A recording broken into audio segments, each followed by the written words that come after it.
right? And you started seeing these mass migrations out of city centers and all that. Yeah.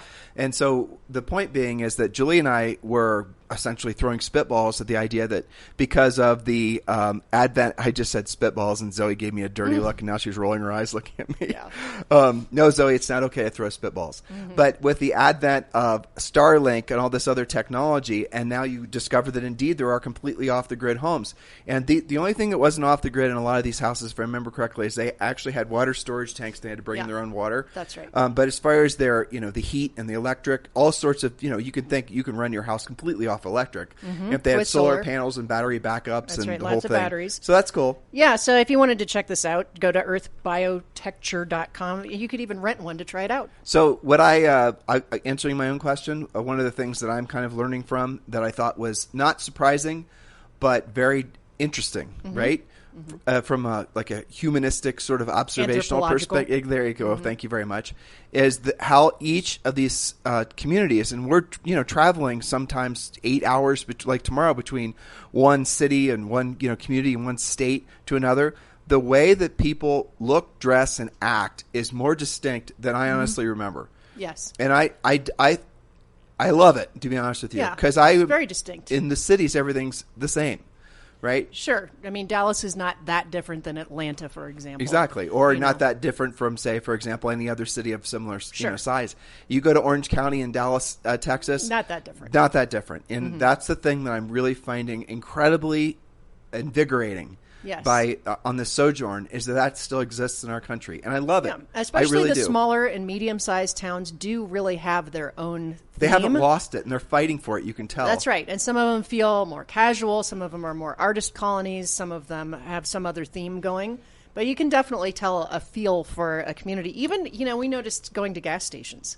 Yeah. Sometimes there's a different feel for whether they're like pro-traveler, anti-traveler, hyper-local or not. So, it's just interesting study in humans, I suppose. Right. All the way down to their mannerisms, how they, and you can definitely get the vibe with different, political leanings in communities. That's true too. And the mask is really the best way of knowing what sort of the political leanings are. And obviously when in Rome, we whipped our masks out when we had to stop in different areas.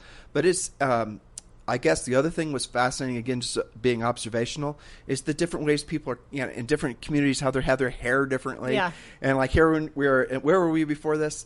We were in Taos. Taos, right. Roswell. So in Taos, basically, it's like, I would say, an upper middle class, mostly hippie colony. Yeah. Would you? Definitely. Am I summarizing it correctly? No, absolutely. Well, I mean, it is known as an artist community. There were a lot of famous artists there in museums and things like that. So it's got that do your own thing artist sort of hippie flair to it. Like every fifth store sells Birkenstocks, okay? Yeah, absolutely. All right, then we drive here, and it doesn't have that same vibe, but it's still, there's an element of it here. Outdoorsy, but it's more of like mountains and hiking and adventure. Well, Estes Park, I thought, where we are now, feels very, very touristy. Yeah, well, there's about 5 million candy shops, much to Zoe's delight. Candy shops, art gallery, t-shirt shops, and this is very touristy. So of all the places we've been so far, Estes Park, we haven't been here long enough, has, I think, the least distinct feel of all the communities we've been to. I mean, Roswell is all about aliens. And if you live here and we're completely, getting this wrong, forgive us. We're just passing through. And First impressions. Right, first impressions. But let's talk about this, the amazing hotel. Yes. What is it, the Stanley? The Stanley. That's right. The Stanley Hotel. Where The Shining was written and filmed, I believe. Well, he was motivated by it. Motivated. So if you guys remember the movie from the 70s called The Shining, with Jack Nicholson in it and Red Room and all of that. Yes. I mean, so that's Creepy. the hotel, and it's a magnificent hotel that was built by the Stanley Steamer family. And then prior to that, they actually were competitor. They created essentially the ability to take pictures, and they sold that to Kodak, right? And so this was money that was basically created in the 20s and the 30s. Came from the East Coast, moved out here. Massachusetts. Primarily for tuberculosis treatment, because back then they didn't know what to do about that except for fresh air. Mr. Stanley had tuberculosis, and his doctor, because they didn't know what the heck to do, told him to move out here.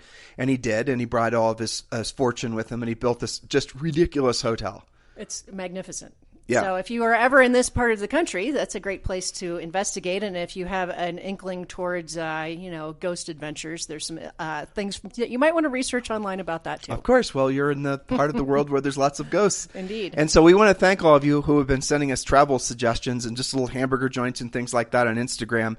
We've been reading all of the comments and we appreciate it. And it's fun. So let's talk about something real estate-y, because frankly, not having done a real estate-based podcast than our normal genre is giving hives. Yeah, well, I love doing it, so it is giving me some hives. Yes. So this is an article that we're going to share with you guys, and this is an article that came out. Now I'm going to give you a warning. This is the only warning I'm going to give you about this. So please bear with us. I know some of you, and I don't know why, to be honest with you, some of you take offense when we talk about EXP Realty.